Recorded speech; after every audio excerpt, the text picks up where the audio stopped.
Sidang penyelesaian perkara perselisihan hasil pemilihan umum (PHPU) di Mahkamah Konstitusi hari ini, Jumat, 5 April 2024, dipastikan menarik karena 4 orang Menteri Kabinet dihadapkan sebagai saksi. Kepastian telah diperoleh bahwa 4 menteri tersebut akan hadir dalam persidangan MK hari ini. 4 menteri akan hadir dalam sidang lanjutan PHPU Pilpres 2024, kata Kepala Biro Hukum Administrasi dan Kepaniteraan Mahkamah Konstitusi, MK, Fajar Laksono, Kamis. Selain 4 menteri, MK juga memanggil Dewan Kehormatan Penyelenggara Pemilu, DKPP, RI Hedi Lugito juga akan hadir dalam persidangan di Gedung 1 MK, Jakarta. Keempat menteri tersebut adalah Menteri Koordinator Bidang Pembangunan Manusia dan Kebudayaan Muhadjir Effendi, Menteri Koordinator Bidang Perekonomian Airlangga Hartarto, Menteri Keuangan Sri Mulyani, dan Menteri Sosial Tri Risma Harini. Ketua MK Suhartoyo menegaskan pemanggilan 5 pihak yang dikategorikan penting untuk didengarkan keterangannya. Ia menegaskan pemanggilan para menteri tersebut bukan untuk mengakomodasi permohonan dari kubu Anies Baswedan Muhaimin Iskandar dan Ganjar Pranowo Mahfud MD. Hakim memilih pihak-pihak ini dipandang penting untuk didengar di persidangan yang nanti mudah-mudahan bisa didengar pada hari Jumat, tanggal 5 April 2024, katanya. Mengenai kesaksian para menteri tersebut, Guru Besar Bidang Ilmu Hukum Tata Negara Universitas Padjadjaran Profesor Susi Dwi Harijanti meminta keempat menteri tersebut memberikan keterangan yang sebenarnya. Jadi dari menteri-menteri inilah nanti yang diharapkan akan keluar keterangan-keterangan yang dapat digunakan oleh hakim untuk melakukan cross-examination, pemeriksaan saksi secara silang, terhadap bukti dan dalil yang sudah disampaikan oleh para pemohon dan pihak terkait, kata Susi saat dihubungi Antara dari Jakarta, Kamis. Susi juga berharap agar keempat menteri dapat menunjukkan dirinya loyal terhadap negara, bukan presiden, meskipun saat ini tercatat sebagai pembantu presiden.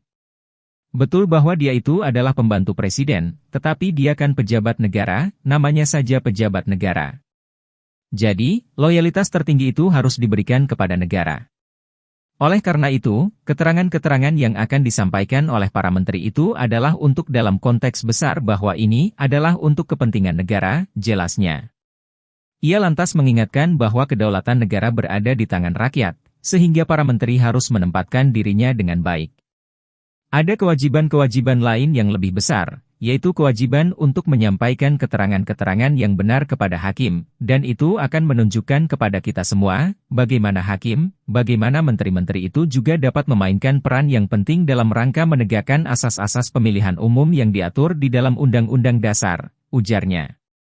Profesor Susi Dwi Harijanti optimistis MK dapat melakukan pendalaman terhadap 4 menteri dalam sidang lanjutan perselisihan hasil pemilihan umum, PHPU, pada Pilpres 2024. Saya optimistis bahwa hakim itu akan mengajukan pertanyaan-pertanyaan dalam rangka pendalaman terhadap bukti-bukti ataupun dalil-dalil yang sudah diberikan oleh pihak pemohon dan juga pihak terkait.